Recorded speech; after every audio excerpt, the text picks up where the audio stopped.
Friends, નમસ્તે.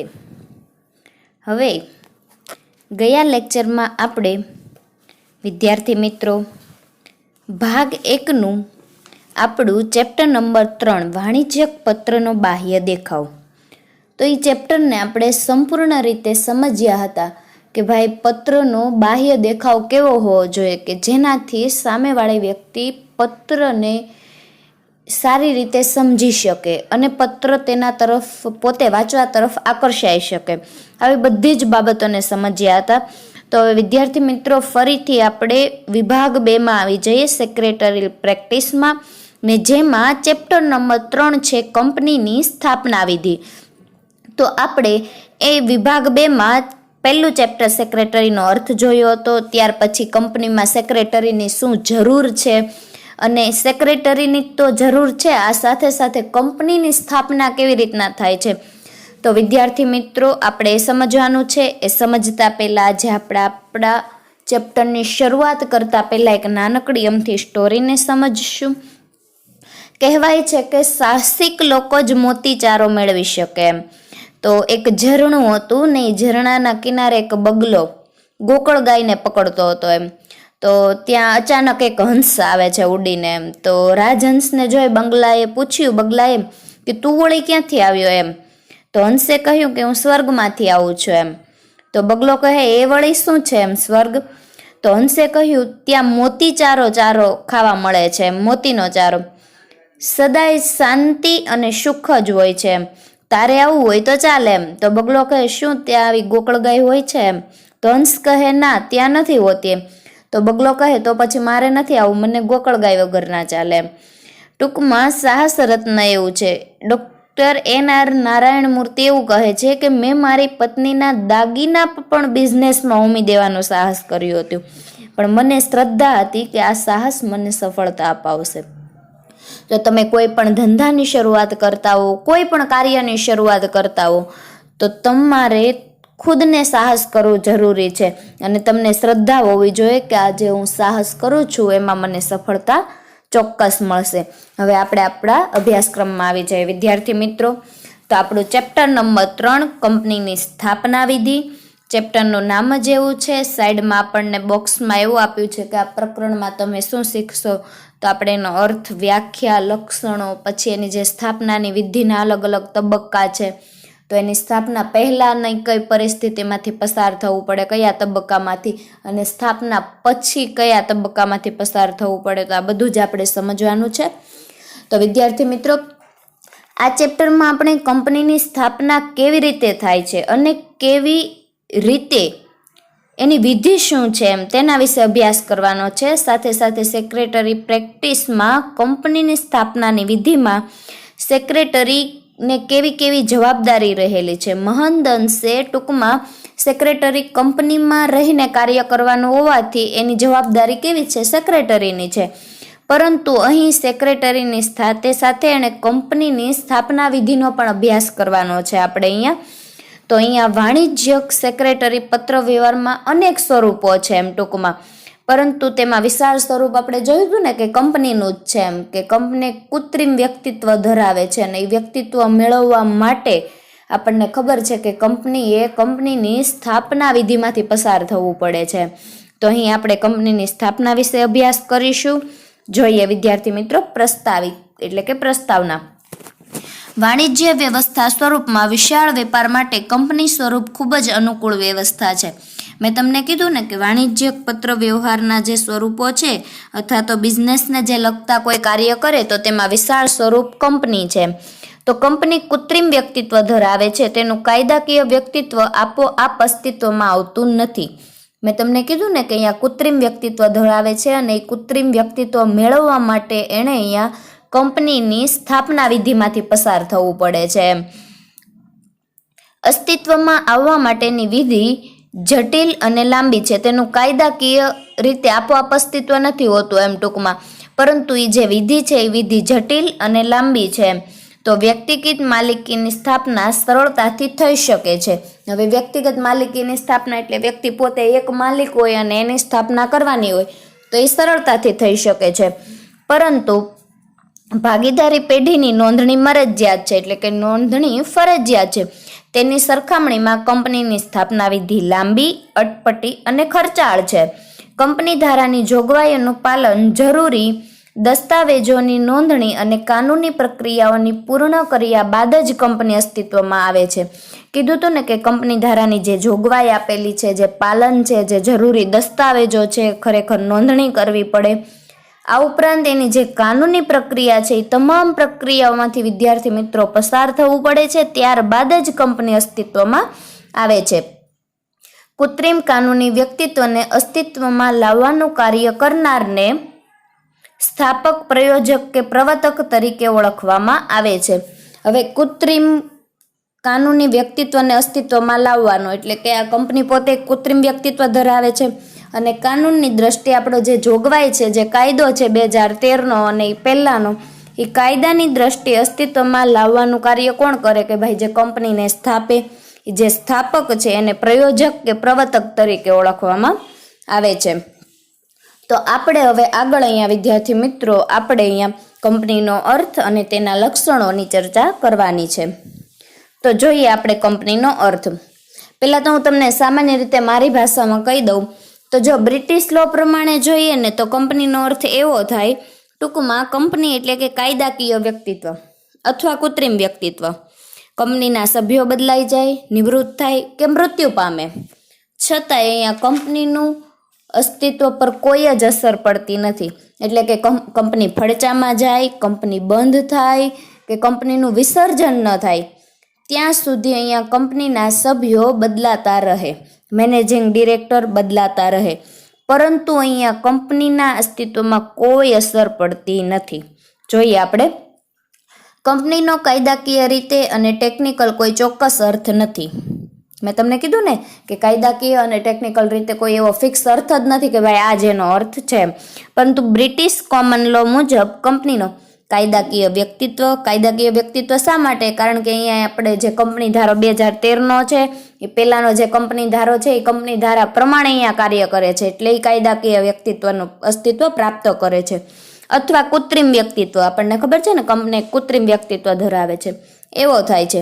કંપનીના સભ્યો બદલાઈ જાય, નિવૃત્ત થાય કે મૃત્યુ પામે તો પણ કંપનીના અસ્તિત્વ પર કોઈ જ અસર પડતી નથી. હવે કંપનીના સભ્યો, હાલો કોઈ એક સભ્ય હોય કંપનીનો, હવે જરૂરી થોડું છે કે આજીવન જ સભ્ય રહે, અને એવું જરૂરી નથી કે એને આખી જિંદગી કંપનીમાં જ ઇન્ટરેસ્ટ હોય. તો અહીંયા કંપનીના સભ્યો બદલાઈ શકે. કંપનીના સભ્યો આપણે આગળ જોયું હતું ને કે મૃત્યુ પામ્યા હોય, નાદાર જાહેર થઈ ગયા હોય, સ્વૈચ્છિક કંપની છોડવા માંગતા હોય, તો આવી વ્યક્તિ નિવૃત્ત થાય, ટૂંકમાં મૃત્યુ પામી હોય, તો શું કંપની બંધ થઈ જાય? નહીં, પરંતુ અહીંયા કંપનીના અસ્તિત્વ પર કોઈ જ અસર પડતી નથી. એમ તો પણ કંપનીનું અસ્તિત્વ તો શરૂ જ રહે છે, એમ ટૂંકમાં કંઈ અસર પડતી નથી. તો કંપની એ આ ધંધાનો પ્રકારનો હિસાબ છે. કંપની એમ ગણાય કે આ એક ધંધો છે, એ ધંધાનો એક હિસાબ છે કંપની, તેમ કહી શકાય. તે જ પ્રમાણે કંપની ધારા મુજબ જોઈએ આપણે તો તેની વ્યાખ્યા આવી કંઈક થાય એમ કે 2013ના નવા કંપની ધારા પ્રમાણે જોઈએ, જે ધારો 2013નો નવો ધારો અને એની પહેલાં જે અસ્તિત્વમાં આવ્યું ને એ ધારા પ્રમાણે સ્થપાયેલી કંપની એટલે કંપની સ્વરૂપ. ટૂંકમાં હું તમને કહું તો કંપની એટલે કંપની ધારા 2013 પ્રમાણે સ્થપાયેલી કે પહેલાં કોઈ પણ કંપની ધારા પ્રમાણે સ્થપાયેલું ધંધાકીય એકમ. જો આપણને અહીંયા કીધું છે એની વ્યાખ્યામાં, કંપની એટલે કંપની ધારા 2013 પ્રમાણે સ્થપાયેલી કે આ પહેલાં કોઈ પણ કંપની ધારા પ્રમાણે સ્થપાયેલી કંપની. 2013નો નવો કંપની ધારો છે એ કંપની ધારા પ્રમાણે સ્થપાયેલી, અથવા તો એની પહેલાં જે આપણો કંપની ધારો હતો 1956નો કંપની ધારો, તો એ કંપની ધારા પ્રમાણે સ્થપાયેલી કંપની. એટલે આ ટૂંકમાં આ એટલે ધંધાકીય એકમ ટૂંકમાં. તો આ હતી કંપનીની વ્યાખ્યા. સામાન્ય રીતે ફરીથી સામાન્ય નોર્મલ એકદમ ઇઝી રીતે યાદ રાખવાની છે કે 2013ના કંપની ધારા પ્રમાણે અથવા તો તે પહેલાં જે કંપની ધારો હોય એ પ્રમાણે સ્થપાયેલી કંપની એટલે કે ધંધાકીય એકમ. ત્યાર પછી વિદ્યાર્થી મિત્રો આપણને આપ્યા છે કંપનીના લક્ષણો. તો જોઈએ આપણને વિવિધ અલગ અલગ કંપનીના લક્ષણો આપ્યા છે. તો આપણે વિદ્યાર્થી મિત્રો અલગ અલગ 6 લક્ષણોને સમજવાના છે. એમાંથી પહેલું લક્ષણ, તો આપણે જે અર્થ સમજ્યા ને વિદ્યાર્થી મિત્રો, કે અર્થ પ્રમાણે જ તારવી શકાય એના લક્ષણોને, તો પહેલા હું લક્ષણ લાઈનમાં તમને કહેતી જઈશ. સૌપ્રથમ મારી ભાષામાં તમને સમજાવતી જઈશ, ત્યાર પછી ટેક્સ્ટ બુકની ભાષા પ્રમાણે સમજાવીશ. તો જોઈએ આપણે પહેલું, સ્વતંત્ર વ્યક્તિત્વ. હવે આપણને બધાને ખબર છે કે કંપનીને કાયદેસરની વ્યક્તિત્વથી એટલે કે સ્વતંત્ર વ્યક્તિત્વનું અસ્તિત્વ મળે છે. કંપનીને જ્યારે નોંધણીનું પ્રમાણપત્ર મળે ત્યારે તે કાયદા દ્વારા અસ્તિત્વમાં આવેલ એકમ ગણાય. સૌપ્રથમ અહીંયા નોંધાવે એટલે નોંધણીનું અસ્તિત્વ એને પ્રાપ્ત થાય, નોંધણીનું પ્રમાણપત્ર એને મળે, ત્યાર પછી જ એ કાયદા દ્વારા અસ્તિત્વમાં આવે અને ત્યાર પછી જ કાયદેસર એકમ ગણાય. કંપની પોતાના નામે વ્યવહાર કરે, પોતાના નામે દાવા પણ કરી શકે અને પોતાના નામે આર્થિક અન્ય બીજા વ્યવહાર પણ કરી શકે. જોઈએ આપણે સ્વતંત્ર વ્યક્તિત્વ. કંપનીનું વ્યક્તિત્વ સ્વતંત્ર છે, આપણને ખબર છે. આ એક વિશિષ્ટ લક્ષણ છે. આમ કંપનીનું કાયદાકીય સ્વતંત્ર વ્યક્તિત્વ છે. આમ જોઈએ તો કંપની પોતે સ્વતંત્ર વ્યક્તિત્વ તો ધરાવે છે, પરંતુ કાયદાની દ્રષ્ટિએ પણ સ્વતંત્ર વ્યક્તિત્વ ધરાવે છે. એ સ્વતંત્ર વ્યક્તિત્વ ધરાવે છે એટલે એ પોતાના નામે વ્યવહાર કરી શકે, આર્થિક વ્યવહારો કરી શકે, દાવા પણ માંડી શકે. અને અહીંયા એ કાયદેસર એટલા માટે ગણાય છે કે એણે નોંધણીનું પ્રમાણપત્ર મળે ત્યાર પછી જ કાયદા દ્વારા અસ્તિત્વમાં આવેલું એકમ ગણાય છે. એટલે પહેલું લક્ષણ હતું વિદ્યાર્થી મિત્રો આપણું સ્વતંત્ર વ્યક્તિત્વ. ત્યાર પછી બીજું લક્ષણ આપ્યું છે કંપનીના સભ્યોની મર્યાદિત જવાબદારી. હવે હું તમને સમજાવું. કંપનીના જે સાચા અર્થમાં એના માલિક કોણ ગણાય ખબર તમને? એના જે સભ્યો હોય ને, કંપનીના સભ્યો અને શેર હોલ્ડરો, એ જ ગણાય. શેર હોલ્ડરો જેટલું શેરમાં રોકાણ કરે ને તેટલી જ તેની જવાબદારી છે. જ્યારે એકાંકી અને ભાગીદારી પેઢી હોય ને ત્યારે ભાગીદારોની જવાબદારી અમર્યાદિત હોય છે ને માલિકની જવાબદારી પણ અમર્યાદિત હોય છે. એટલે કે જો ધંધામાં કોઈ પણ પ્રકારનું નુકસાન જાય ને તો એની અંગત મિલકત હોય ને, આપણે ભણી ગયા એટલે હું તમને આ બધું યાદ અપાવું છું. અંગત મિલકત હોય ને તે અંગત મિલકત વેચીને નુકસાન ભરપાઈ કરવું પડે. જ્યારે અહીંયા શેર હોલ્ડરોએ કંપનીમાં જેટલી રકમ રોકી હોય તેટલી જ પૂરતી એની જવાબદારી હોય. એટલે કે સભ્યોની જવાબદારી કેવી હોય? મર્યાદિત હોય. તો જોઈએ આપણે કંપની કાયદાકીય વ્યક્તિત્વ ધરાવે છે. એ તો આપણે જોયું આપણે પહેલા લક્ષણમાં. કંપની વ્યક્તિ તરીકે સંપત્તિ અને જવાબદારીની માલિક છે. સાચી વાત છે. એ કંપનીમાં જે કાર્ય કરે છે એ વ્યક્તિ તરીકે, અને એની જે સંપત્તિ છે એ સંપત્તિ તરીકે પોતે એ જે જવાબદારી ઉઠાવે છે એ જવાબદારીની પોતે માલિક છે. પરંતુ સભ્યોની જવાબદારી તેણે ધારણ કરેલ શેર પૂરતી જ મર્યાદિત છે. સભ્યોની જવાબદારી તેણે ધારણ કરેલ એટલે કે પોતે જે રોકાણ કરેલું છે એ રોકાણ પ્રમાણે જ તેની જવાબદારી અહીંયા મર્યાદિત છે. છતાં અમર્યાદિત જવાબદારીવાળી કંપનીની પણ રચના થઈ શકે છે. અહીંયા શું વાત કરી? અહીંયા વાત કરી છે એકાંકી અને ભાગીદારી પેઢીની. કારણ કે ત્યાં જવાબદારી કેવી હોય? અમર્યાદિત હોય. ત્યાં કોઈ પણ પ્રકારનું નુકસાન થાય ને તો પોતાની અંગત મિલકત હોય ને મિલકત વેચીને નુકસાન ભરપાઈ કરવું પડે છે. તો આ હતી કંપનીના સભ્યોની મર્યાદિત જવાબદારી. ત્યાર પછી વિદ્યાર્થી મિત્રો ત્રીજું લક્ષણ છે કાયમી અસ્તિત્વ. તો હવે જોઈએ આપણે. કંપની કૃત્રિમ વ્યક્તિત્વ ધરાવે છે, આપણને ખબર છે. આપણે હમણાં જ સમજ્યા, ખબર છે તમને? સભ્યો બદલાઈ જાય, સભ્યો નિવૃત્ત થાય, મૃત્યુ પામે, છતાંય અસ્તિત્વ ઉપર ફરક પડે? નથી પડતો. જરૂરી થોડું છે કે ભાઈ સભ્યો મરી જાય તો કંપની બંધ થઈ જાય. સભ્યો મૃત્યુ પામ્યા હોય તો બીજો કોઈ સભ્યની પણ નિમણૂક થઈ શકે ને અહીંયા. એટલે કે કંપની લાંબા ગાળે કાયમી અસ્તિત્વ ધરાવે છે તેમ કહી શકાય. જોઈએ આપણે. કંપની કૃત્રિમ વ્યક્તિત્વ ધરાવતી વ્યક્તિ છે અને તે કાયમી અસ્તિત્વ ધરાવે છે. તેના સભ્યોના મૃત્યુ કે માંદગી કંપનીના અસ્તિત્વ ઉપર કોઈ અસર થતી નથી. મેં તમને કીધું ને કે પોતે અહીંયા કાયમ અસ્તિત્વ ધરાવે છે, કાયમી ગણાય છે. અહીંયા એના સભ્યો મૃત્યુ પામે કે પછી સભ્યો નિવૃત્ત થાય કે કોઈ માંદગીના કારણે કંપનીના અસ્તિત્વમાં કોઈ ફરક પડતો નથી. એટલે કંપની કાયમી અસ્તિત્વ ધરાવે છે. ત્યાર પછી ચોથું લક્ષણ છે અલગ મિલકત. કંપનીનું અસ્તિત્વ આપણને ખબર જ છે, અલગ જ છે. કંપની કાયદાકીય રીતે પણ અલગ અસ્તિત્વ ધરાવે છે અને કંપની પોતાના નામે મિલકત ખરીદી શકે, વેચી શકે. તો આ મિલકતમાં શેર હોલ્ડરો સાચા અર્થમાં કંપનીના માલિક હોવા છતાંય કોઈ અધિકાર ધરાવતા નથી. તો જોઈએ આપણે. કંપની એક અલગ વ્યક્તિત્વ હોવાના કારણે તે પોતાના નામે મિલકત ખરીદી શકે અને વેચી શકે છે. હવે પોતે એક અલગ વ્યક્તિત્વ ધરાવે છે તો એ પોતે અલગ વ્યક્તિત્વના નામ પર પોતે મિલકતને ખરીદી પણ શકે અને વેચી પણ શકે છે, પરંતુ શેર હોલ્ડરનો કંપનીની મિલકત પર કોઈ અધિકાર નથી. કેમ નથી? કારણ કે શેર હોલ્ડર પોતે જેટલી રકમ ધારણ કરે છે, એટલે કે પોતે કંપનીમાં જેટલી રકમનું રોકાણ કરે છે એટલો જ પોતે અહીંયા અધિકાર ધરાવે છે. એ પોતે સાચા અર્થમાં એના માલિક ગણાય છે, પરંતુ અહીંયા એની જવાબદારી કેવી છે? મર્યાદિત જવાબદારી છે. જોયું ને આપણે બીજા લક્ષણમાં કે કંપનીના સભ્યોની જવાબદારી અહીંયા મર્યાદિત છે, એટલે પોતે કંપનીની કોઈ પણ મિલકત પર પોતાનો અધિકાર જમાવી શકતો નથી. ત્યાર પછી વિદ્યાર્થી મિત્રો છે 5મું લક્ષણ, શેરોનું હસ્તાંતરણ. હવે કંપનીના સાચા અર્થમાં માલિકો શેર હોલ્ડર ગણાય છે, આપણે હમણાં જ જોયું, અને તે શેર હોલ્ડર અન્ય વ્યક્તિના નામે હસ્તાંતરણ કરે એટલે કે ટ્રાન્સફર કરે છે. એમ કે અહીં કંપનીનું માલિકી તેનું સરળતાથી ફેરબદલી પણ થઈ શકે તેવું કહી શકાય. જોયા કીધું છે, નિયમન પત્રમાં જણાવેલ નિયમો અનુસાર કંપનીના શેરની ફેરબદલી થઈ શકે છે. 5મું લક્ષણ વિદ્યાર્થી મિત્રો, શેરોનું હસ્તાંતરણ. તો નિયમન પત્રના જે નિયમો છે એ અનુસાર કંપનીના શેરની ફેરબદલી થઈ શકે છે. ટૂંકમાં હસ્તાંતરણ થઈ શકે, હસ્તાંતરણને ફેરબદલી કહેવાય. તો કંપનીના સાચા અર્થમાં એના માલિકો શેર હોલ્ડરો ગણાય છે, અને શેર હોલ્ડરો અન્ય વ્યક્તિના નામે અહીંયા હસ્તાંતરણ એટલે કે ટ્રાન્સફર કરી શકે છે, એટલે કે અહીંયા કંપનીની માલિકીનું સરળતાથી ફેરબદલી પણ થઈ શકે છે. તો આ તો 5મું લક્ષણ વિદ્યાર્થી મિત્રો. ત્યાર પછી 6, કંપની દાવો કરી શકે અથવા તો કંપની ઉપર દાવો થઈ શકે. હવે સ્વાભાવિક છે કે આપણે જ્યારે પહેલા લક્ષણમાં સૌપ્રથમ જોયું હતું, યાદ મેં તમને કીધું હમણાં કે કંપની આર્થિક વ્યવહાર કરી શકે અર્થાત દાવો પણ કરી શકે, અથવા તો અન્ય વ્યક્તિ ઉપર અહીંયા કંપની પર દાવો કરી શકે અને કંપની પણ દાવો કરી શકે. કંપની પર પણ દાવો થઈ શકે અને કંપની પણ દાવો કરી શકે, બંને અલગ છે. તો જોઈએ આપણે, કંપની કાયદાની નજરમાં એક કાયદાકીય વ્યક્તિત્વ હોવાના કારણે તે કોઈની પણ સામે કાયદાકીય પગલાં લઈ શકે છે. તેવી જ રીતે કોઈ પણ ત્રાહિત વ્યક્તિ એટલે કે કોઈ અન્ય ત્રીજો જ વ્યક્તિ એમ કંપનીના કરાર કે ભંગ કે અન્ય કારણસર કંપની સામે દાવો કરી શકે છે.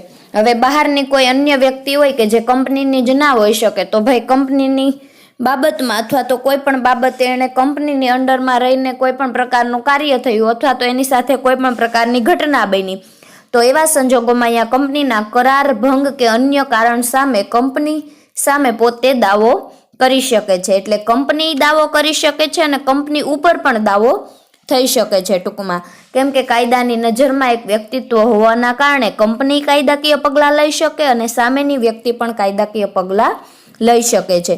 તો આ તો 6થું લક્ષણ વિદ્યાર્થી મિત્રો. ત્યાર પછી 7મું લક્ષણ છે વ્યાવસાયિક સંચાલન. કંપનીનું સ્વરૂપ એક વિશાળ છે, આપણને બધાને ખબર છે. તો કોર્પોરેટ ક્ષેત્ર તરીકે ઓળખાય છે, એ ક્ષેત્ર છે ને કોર્પોરેટ ક્ષેત્ર તરીકે ઓળખાય છે. તો વ્યાવસાયિક મેનેજરોને આકર્ષવાની ક્ષમતા ધરાવે છે. તો એ કેવી રીતના આકર્ષી શકે? તો વધુ પગાર આપી પોતાના નિષ્ણાંતોને નિમી શકે, મેનેજર કે સંચાલકોને નિમી શકે, અને એ મેનેજરને સંચાલકો એવા જ હોય કે જે નિષ્ણાંતો હોય એમ. તો જો નિષ્ણાંત વ્યક્તિ હોય, સ્વાભાવિક છે કે એ વ્યક્તિ પોતે સફળતાના શિખર પર લઈ જાય છે. તો આમ કંપનીમાં જે સંચાલન જોવા મળે ને એ વ્યાવસાયિક સંચાલન જ હોય, તો જ એ કંપની ચાલે. જોઈએ આપણે, કોર્પોરેટ ક્ષેત્રે વ્યાવસાયિક મેનેજરોને આકર્ષવાની ક્ષમતા ધરાવે છે. મેં તમને કીધું ને કે કંપની વિશાળ સ્વરૂપ છે અને એ ક્ષેત્રને કોર્પોરેટ ક્ષેત્ર તરીકે ઓળખાય છે. તો એ જે વ્યાવસાયિક મેનેજરો હોય એને આકર્ષવાની ક્ષમતા ધરાવે. તો કેવી રીતે આકર્ષે? તો કે ભાઈ વધુ પગાર આપી નિષ્ણાંતોને નિમી શકાય એમ. તો અહીંયા મેનેજર અને સંચાલકો નિષ્ણાંત હોય છે. હવે નિષ્ણાંત વ્યક્તિ હોય એટલે એ કંપનીને સફળતા ઓટોમેટિક મળે છે. તો આમ સંચાલન પણ જોવા મળે છે. તો જોઈએ, વ્યાવસાયિક મેનેજરો કાર્યદક્ષ અને ગતિશીલ હોય છે. ખબર છે કે પોતે એનામાં કાર્ય કરવાની ક્ષમતા હોય છે અને એ કંપનીને એવી ગતિશીલ બનાવે કે જે કંપની પ્રગતિના શિખરે લઈ જઈ શકે છે. તો આ હતું 7મું લક્ષણ વ્યાવસાયિક સંચાલન. ત્યાર પછી વિદ્યાર્થી મિત્રો 8મું લક્ષણ છે નાણાકીય વ્યવસ્થા. હવે કંપનીમાં નાણાકીય વ્યવસ્થા કેવી રીતના કરવામાં આવે? તો કે શેર દ્વારા કરવામાં આવતી હોય, તેમ છતાંય જરૂર પડે ને તો શેર, ડિબેન્ચર, પ્રેફરન્સ શેર બહાર પાડે. આ દ્વારા નાણાકીય વ્યવસ્થા કરવામાં આવતી હોય ને આ ઉપરાંત છતાંય પણ લાંબા ગાળાના લોનની વ્યવસ્થા પણ કરીને નાણાકીય વ્યવસ્થા કરવામાં આવે છે. કારણ કે અહીંયા કંપની વિશાળ સ્વરૂપ ધરાવે છે અને એના માટે વિશાળ મૂડીની જરૂર પડે છે. ત્યારે કંપની પોતાના નામે સ્વતંત્ર નાણાંની વ્યવસ્થા કરી શકે છે. જો અહીંયા કીધું આપણને કે કંપની શેર કે ડિબેન્ચર દ્વારા એકઠી કરેલી મૂડીથી ધંધાની શરૂઆત કરી શકે છે. તો જો શેર દ્વારા તો ઘણી વખત ડિબેન્ચર બહાર પાડે અથવા તો પ્રેફરન્સ શેર બહાર પાડતી હોય. આ ઉપરાંત એ વધારે નાણાંની જરૂર હોય તો લાંબા ગાળાના લોનની વ્યવસ્થા કરતી હોય. કારણ કે અહીંયા વિશાળ સ્વરૂપ કંપની ધરાવે એટલે વિશાળ મૂડીની પણ જરૂર પડે. તો કંપની પોતાના નામે સ્વતંત્ર નાણાંની વ્યવસ્થા કરી શકે છે. તો આ હતું નાણાકીય વ્યવસ્થા. તો વિદ્યાર્થી મિત્રો, આ હતા આપણા 8 લક્ષણ કે જેમાં પહેલું લક્ષણ સ્વતંત્ર વ્યક્તિત્વ કંપની ધરાવે છે, જેમાં જે સભ્યો છે એની જવાબદારી કેવી છે? મર્યાદિત છે. કંપનીનું અસ્તિત્વ પણ કાયમી છે. પોતે અલગ મિલકત ધરાવે છે. શેરોનું હસ્તાંતરણ કરી શકે છે. કંપની દાવો કરી શકે છે અને કંપની ઉપર પણ દાવો થઈ શકે છે. વ્યાવસાયિક સંચાલન ચાલે છે અને નાણાકીય વ્યવસ્થા પણ જરૂરી છે. તો વિદ્યાર્થી મિત્રો, આ હતા આપણા 8 લક્ષણો. શેના 8 લક્ષણો? કંપનીના લક્ષણો. તો તમારે યાદ રાખવા જરૂરી બને છે. જે મુદ્દા હાઇલાઇટ કરેલા છે ઘાટા અક્ષરથી, એ મુદ્દાને તમારે ક્રમમાં યાદ રાખી લેવા. પરીક્ષામાં ઘણી વખત પૂછાતા હોય છે. તમને ઘણી વખત પરીક્ષામાં એના લક્ષણો સમજાવો એવું પૂછે ત્યારે ડિટેલ્સમાં લખવાનું. જ્યારે તમને એમ પૂછે કે લક્ષણો જણાવો ત્યારે માત્ર તમારે લક્ષણોના નામ લખવાના રહેશે. હવે આગળ આપ્યું છે વિદ્યાર્થી મિત્રો કંપનીની સ્થાપના વિધિ. હવે કંપનીની સ્થાપના વિધિ છે ને વિદ્યાર્થી મિત્રો 2 તબક્કામાં વહેંચાયેલી છે. પહેલું સ્થાપના પહેલાનો તબક્કો એટલે કે નોંધણી પહેલાનો તબક્કો, અને બીજું નોંધણીનું પ્રમાણપત્ર મેળવવાનો તબક્કો. નોંધણી પહેલાનો તબક્કો અને નોંધણી કરવા માટે જે નોંધણી થયા પછી જે પ્રમાણપત્ર મેળવવાનું છે એ તબક્કો. ટૂંકમાં કંપનીની જે સ્થાપના વિધિનો તબક્કો છે પહેલો, એને 5 વિભાગમાં વહેંચવામાં આવ્યો છે. ટૂંકમાં 5 પ્રક્રિયાઓમાંથી પસાર કરવામાં આવ્યો છે. તો હું તમને સમજાવું મારી સામાન્ય ભાષામાં. જો આપણને અહીંયા કીધું છે કે કંપનીનું સ્થાપના કરવામાં ઘણી બધી કાયદાકીય જોગવાઈનું પાલન કરવું પડે છે. સ્થાપના વિધિ જટિલ અને ખર્ચાળ છે. આપણે જોયું ને પ્રસ્તાવનામાં. આ કાર્ય અચાનક થઈ જતું નથી. હવે કંપની તમે માત્ર એવું વિચારી લો, એ કાયદાકીય જોગવાઈનું બધી જોગવાઈનું પાલન કરવું પડે, ત્યાર પછી સ્થાપના વિધિમાંથી પસાર થાય. તો આ કાર્ય અચાનક તો નથી થઈ જતું. તમે વિચારો ને કાર્ય થઈ જાય એવું તો કાંઈ શક્ય છે નહીં. એના તબક્કામાંથી પસાર થવું પડે, એની જોગવાઈનું પાલન કરવું પડે. તો જોઈએ એમાં પહેલું છે સ્થાપના પહેલાનો તબક્કો. તો આપણે નીચે જે આપણને જો 5 મુદ્દા આપેલા છે લાઈનમાં, તો એમાં પહેલો મુદ્દો આપણે સમજવાનો છે હમણાં. સ્થાપના પહેલાનો તબક્કો એટલે કે નોંધણી પહેલાનો તબક્કો. આ કંપનીની સ્થાપનાનો પ્રથમ તબક્કો. આ પ્રારંભિક તબક્કામાં કંપની સ્થાપવાની વ્યવહારુ શક્યતા, સાધનોની ઉપલબ્ધિ અને મૂડી વિશે તપાસ કરવામાં આવે છે. આમ કંપનીની સ્થાપના નીચેના તબક્કામાંથી પસાર થાય છે. કંપની સ્થાપવાનો જે પ્રથમ તબક્કો છે એ કંપની જે સ્થાપવાની છે એની વ્યવહારુ શક્યતા, સાધનોની ઉપલબ્ધિ એટલે કે જરૂરિયાત અને મૂડી નાણાં વિશેની જરૂરી તપાસ કરવામાં આવે છે. ત્યાર પછી જ આ તબક્કામાંથી પસાર થાય છે. તો એમાં પહેલો જ મુદ્દો છે વિદ્યાર્થી મિત્રો ધંધો સ્થાપવાનો વિચાર. તો હું તમને મારી ભાષામાં સૌપ્રથમ સમજાવું કે જો આપણો કંપની ધારા 2013 મુજબ જોઈએ તો કંપનીએ નોંધણીનું પ્રમાણપત્ર મેળવવું પડે. હવે સ્વાભાવિક છે કોઈ પણ કંપનીની શરૂઆત થાય તો નોંધણીનું પ્રમાણપત્ર મેળવ્યા વગર કોઈ વ્યક્તિ કંપનીની શરૂઆત કરી દે? ના કરી શકે. નોંધણીનું પ્રમાણપત્ર મેળવવું પડે અને એ વિધિમાંથી પસાર થવું પડે.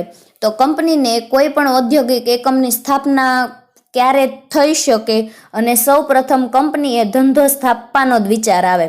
હવે સ્વાભાવિક છે કોઈ પણ વ્યક્તિને જ્યારે ઔદ્યોગિક એકમની સ્થાપના કરવાનો વિચાર આવે અથવા તો ક્યારે થઈ શકે આવું થાય ત્યારે સૌપ્રથમ તો એને ધંધો સ્થાપવાનો વિચાર આવે કે વ્યક્તિ પોતે કે અથવા તો સમૂહ ભેગા થઈને એક પ્રકારનો ધંધો સ્થાપવાનો વિચાર કરે છે. ત્યારે કે કોઈ વ્યક્તિને એવો વિચાર આવે છે કે ભાઈ આપણે ખુરશીના ઉત્પાદન માટેનો શરૂ કરીએ એમ. તો આવો વિચાર આવે ને તરત જ કંપની સ્થપાઈ જાય એવું તો કાંઈ હોતું નથી. પણ એક વખત વિચાર આવ્યો છે એ વ્યક્તિને તો એ અંગેની તપાસ કરવાનો પણ વિચાર આવશે. અને આ તપાસ એ વ્યક્તિ અથવા તો એ વ્યક્તિના જે સમૂહ હોય એ સંપૂર્ણ સમૂહને ધંધો સ્થાપવાની નજીક લઈ જાય છે. હવે તમારે ધંધો સ્થાપવો હોય તો તમારા મનમાં પહેલાં વિચાર આવશે કે પહેલાં ધંધો સ્થાપી દેવો, પછી વિચાર કરશો કે કયો ધંધો સ્થાપું. અહીંયા સૌપ્રથમ પહેલાં તમને વિચાર આવશે, પછી તમે ધંધાને સ્થાપશો. તો અહીંયા તમે એકલા છો તો તમે એક, અથવા તો તમારું જે સમૂહ હશે, ભાગીદારો જે હશે, એ સૌપ્રથમ જે વિચાર કરશે, ત્યાર પછી એ આખા સમૂહને ધંધા સ્થાપવાની નજીક લઈ જાય છે.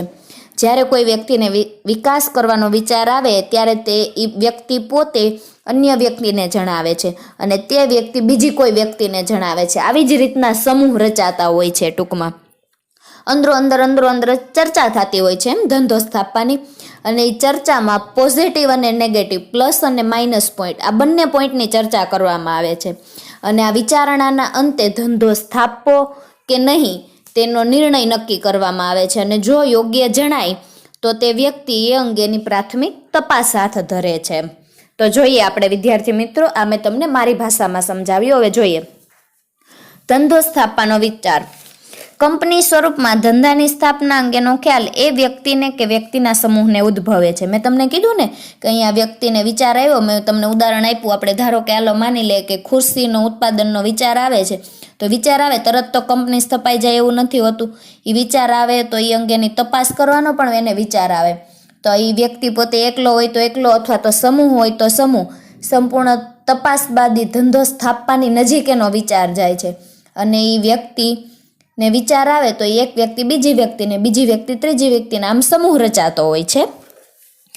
આ ખ્યાલ ધંધાની સ્થાપના તરફ દોરી જાય છે. મેં તમને કીધું ને કે તેને એક વિચાર આવે તો તે અંગેની તપાસ કરવાનો વિચાર આવે તો આ તપાસી વ્યક્તિને અને વ્યક્તિના સમૂહને કંપનીની સ્થાપનાની નજીક લઈ જાય છે. કીધું હતું ને, સ્થાપકના બીજારોપણને તેની કલ્પના શક્તિ અને સર્જકતા પોષે છે. જો તેમાં રહેલા જોખમો ઉઠાવવા તૈયાર હોય અને માનવ શક્તિ તેમજ માલ સામાનને ક્રિયાશીલ કરી ધંધા તરફ વાળે છે ત્યારે કંપની અસ્તિત્વમાં આવે છે. એટલા માટે કંપનીને પ્રવર્તકતાનો માનસપુત્ર કહેવામાં આવે છે. જો અહીંયા તમને વિધાન પણ પૂછાઈ શકે વિદ્યાર્થી મિત્રો, કંપનીને પ્રવર્તકતાનો માનસપુત્ર શા માટે કહેવામાં આવે છે? તો ત્યારે તમારે આ મુદ્દો લખવાનો રહેશે. અહીંયા આપણને બીજું કાંઈ નવીન નથી કીધું. જો સ્થાપકના બીજારો આપણને તેની કલ્પના શક્તિ અને સર્જકતા પોષે છે, એટલે કે જો એ પોતે અંદરો અંદર ચર્ચા કરે છે પોઝિટિવ અને નેગેટિવ પોઈન્ટની, પછી વિચારણાના અંતે એને ધંધો સ્થાપવાનો વિચાર આવે છે. જો એમાંથી એવું એને લાગે કે સફળતા પ્રાપ્ત થશે તો એ ધંધો સ્થાપવાનો વિચારને આગળ વાંચા આપશે, નહીંતર એ વિચાર ત્યાં ને ત્યાં માંડી વાળશે. ટૂંકમાં એને એવું લાગે કે જે જોખમ આવવાના છે એ જોખમમાં ઉઠાવવા માટે પણ તૈયાર છીએ, અને જે માનવ શક્તિ અને જે માલ સામાનની જરૂર પડે છે એ પણ એમને ધંધા તરફ વાળતી હોય છે. તો ત્યારે જ નવા ધંધાની કે નવા કંપની અસ્તિત્વમાં આવતી હોય છે. એટલા માટે કંપનીને પ્રવર્તકનો માનસપુત્ર કહેવામાં આવે છે. તો આ પહેલો તબક્કો તો વિદ્યાર્થી મિત્રો ધંધો સ્થાપવાનો વિચાર. તમારે વિચાર લે, તમે જ્યારે કોઈ કંપનીનો કે ધંધાની શરૂઆત કરો છો તો સૌ પ્રથમ તમને વિચાર જ આવે કે આપણે સ્થાપવો કે નથી સ્થાપવો એમ. તો જો તમારે સ્થાપવો હોય તો તમે 2-3 બાબતોનું શું કહેવાય વિશ્લેષણ કરશો, તર્ક કાઢશો એમ કે આપણી પાસે કેટલું મૂડી રોકાણ છે, આમાં કેટલા વ્યક્તિ ભાગીદાર થઈ શકે, કેવી જગ્યા હોય છે, બધા જ વિચાર તમે કરતા હોવ છો. ત્યાર પછી જ ધંધાની સ્થાપના થતી હોય છે. તો જો કીધું ને અહીંયા કે જો એને એવું લાગે કે એ વ્યક્તિને યોગ્ય જણાય તો તે અંગેની પ્રાથમિક તપાસ હાથ ધરે છે. તો અહીંયા વિદ્યાર્થી મિત્રો બીજો તબક્કો છે પ્રાથમિક તપાસ. તો હું તમને સમજાવું સામાન્ય ભાષામાં કે જો ઉદ્યોગ શરૂ કર્યો, હાલો ભાઈ ખુરશીનું ઉત્પાદન કરવું છે, તો એ કાચો માલ ક્યાંથી લાવવો, તેના માટે કેટલું મૂડીનું રોકાણ કરવું, જો આવી ઉપરસળી જે તપાસ કરવામાં આવે ને એને પ્રાથમિક તપાસ કહેવાય. આવક અને ખર્ચનો અંદાજ લગાડવામાં આવે. આવકની તપાસ કર્યા પછી તેના ભાગીદારને એવું લાગે કે આપણે નાણાકીય રીતે પહોંચી વળીએ એમ નથી, તો અહીં જ વિચાર માંડી વાળવામાં આવે છે. પરંતુ જો એવું લાગશે કે આપણે પહોંચી વળશું તો આગળ વિગતવાર તપાસ કરશે. જો હું તમને સમજાવું, વૈચારિક ખ્યાલની શક્યતાઓનો નિષ્ણાંતો દ્વારા તપાસ કરવામાં આવે છે. મેં તમને કીધું ને પહેલો જ મુદ્દો કે એને વિચાર આવ્યો ને પછી એણે અમલમાં મૂક્યો, બધા ભાગીદારો મળ્યા ને એને એવું લાગ્યું કે ભાઈ જોખમ એ ઉઠાવી શકશું, આપણામાં જે કલ્પના શક્તિ છે એ પ્રમાણે આપણે કાર્યો કરી શકશું અને આપણો ધંધો અસ્તિત્વમાં લાવી શકશું, આપણી કંપની અસ્તિત્વમાં લાવી શકશું. તો એવા સંજોગોમાં એ પ્રાથમિક તપાસ કરે છે. તો એ જેની વિચાર છે એ ખ્યાલની શક્યતાઓ જે નિષ્ણાંત લોકો છે એના દ્વારા તપાસવામાં આવે છે. મેં તમને કીધું ને કે આવી નાની નાની બાબતો ઉપર સળી જે તપાસ કરવામાં આવે કે ભાઈ મૂડીનું રોકાણ કેટલું છે, કાચો માલ ક્યાંથી લાવશું, ઉત્પાદન કેટલું કરવું, તો આવી તપાસને પ્રાથમિક તપાસ કહેવામાં આવે છે. આવક અને ખર્ચનો અંદાજ લગાડવામાં આવે છે અને જો પરિણામ સંતોષકારક હોય તો જ ઘનિષ્ઠ તપાસ કરવામાં આવે છે, એટલે કે વિગતવાર તપાસ કરવામાં. એને એવું લાગે કે ભાઈ આપણે મૂડીને પહોંચી વળશું, આપણે રોકાણ કરી શકશું, આપણે ઉત્પાદન કરી શકશું, આપણે કંપનીને સારી રીતે ચલાવી શકશું, તો જ અહીંયા વિગતવાર તપાસ કરવામાં આવે છે. ત્યાર પછી આપણો ત્રીજો મુદ્દો છે વિગતવાર તપાસ. હવે હું તમને સમજાવું કે વિગતવાર તપાસ એટલે કેવી તપાસ વિદ્યાર્થી મિત્રો, કે મૂડી રોકાણની તપાસમાં ખરેખર કેટલી મૂડીનું રોકાણ કરી શકશું, મૂડી મળી રહેશે, બજારમાં કેવી હરીફાઈ છે, એ હરીફાઈમાં આપણે ટકી શકશું, આ ઉપરાંત સરકારી લાભો મળે છે, સરકારના નિર્ણયો કેવા છે, સરકારની નીતિ કેવી છે, એના નિયંત્રણો કેવા છે, આની વિગતવાર તપાસ કરવામાં આવે. જો ખુરશીનું ઉત્પાદન કર્યું હોય અને બજારમાં તેની માંગ છે, તમે કોઈ પણ વસ્તુનું ઉત્પાદન કરો ને વિદ્યાર્થી મિત્રો, પણ જો એની બજારમાં માંગ જ ન હોય તો એ વસ્તુનું ઉત્પાદન કરવાનો કોઈ મતલબ જ નથી ને. તમે ધંધો શરૂ કરવામાં આવે ત્યારે જ તમારે જોઈ લેવું જોઈએ કે બજારમાં તેની કેટલી માંગ છે, અને કોઈ પણ વ્યક્તિ, હવે સ્વાભાવિક છે કે ધંધો ચલાવે તો એનો મુખ્ય હેતુ શું હોય, નફો પ્રાપ્ત કરવાનો. તો આ બજારમાં તેનું વેચાણ શક્ય છે, આ બધી જ તપાસ કરવામાં આવે અને આ ઉપરાંત વેચાણ અંગેની ચોક્કસ સ્થળ મળી રહે, કેમ કે તે માટે વાહન વ્યવહારની સગવડ છે. આ તમામ બાબતની તપાસ કરવામાં આવે અને તે મુજબ ધંધાની સ્થાપના આગળ વધારવામાં આવે. જો આ અંગે વિચાર ઉપયોગ લાગે તો જ પોતાનું સાહસ આગળ ધપાવે. જોઈએ આપણે, જો વિસ્તૃત તપાસ કરવામાં ન આવે તો વિપરીત પરિણામો આવી શકે. મેં તમને કીધું ને કે ભાઈ હવે તમે કાંઈ જોવો જ નહીં, વાહન વ્યવહારની સુવિધાનું ન જોવો, ઉત્પાદન કરી નાખો, પછી વસ્તુ વેચાતી ન હોય ને તમારા ઘરમાં પડી રહે, ચાલે? ના ચાલે. તો ત્યાં ખોટ થાય. ધંધો ચલાવવાનો મુખ્ય હેતુ નફો મેળવવાનો, તો તમારે જોવું પડે કે સરકારની નીતિ કેવી છે, એના નિયંત્રણો કેવા છે. જો સરકારની નીતિ, કાનૂની નિયંત્રણો, કાચા માલની ઉપલબ્ધિ એટલે કે કાચો માલ ક્યાંથી મળી રહેશે, બજારમાં તેમની માંગ અને પુરવઠાની સ્થિતિ જોવી કે આપણે ઉત્પાદન કેટલું કર્યું છે અને બજારમાં એની માંગ કેટલી છે. પછી સહાયક સેવાની સગવડ વગેરે બાબતો અંગેની ચકાસણી કરી તપાસ કરાય છે. વિગતવાર તપાસથી ચિત્ર સ્પષ્ટ બને છે અને આગળ વધવું કે યોજના પડતી મૂકવી એ અંગે નિર્ણય લેવાય છે. મેં તમને કીધું ને કે ચોક્કસ સ્થળ, વાહન વ્યવહારની સગવડ, આ બધી જ તપાસ કરવામાં આવે ત્યાર પછી જ ધંધાની સ્થાપના આગળ વધવામાં આવે છે. જો આ અંગે વિચાર ઉપયોગ લાગે તો જ પોતાનું સાહસ આગળ ધપાવે છે. તો આ હતી એક વિગતવાર તપાસ કે જેમાં સરકારની નીતિને જોવાની હોય, કાચા માલ મળી રહેશે કે નહીં, બજારમાં એની માંગ પુરવઠો કેવો છે, બીજી કોઈ અન્ય સહાય સગવડ મળી રહે છે, આ બધી જ બાબતો પરથી વિગતવાર તપાસ કરી શકાય છે.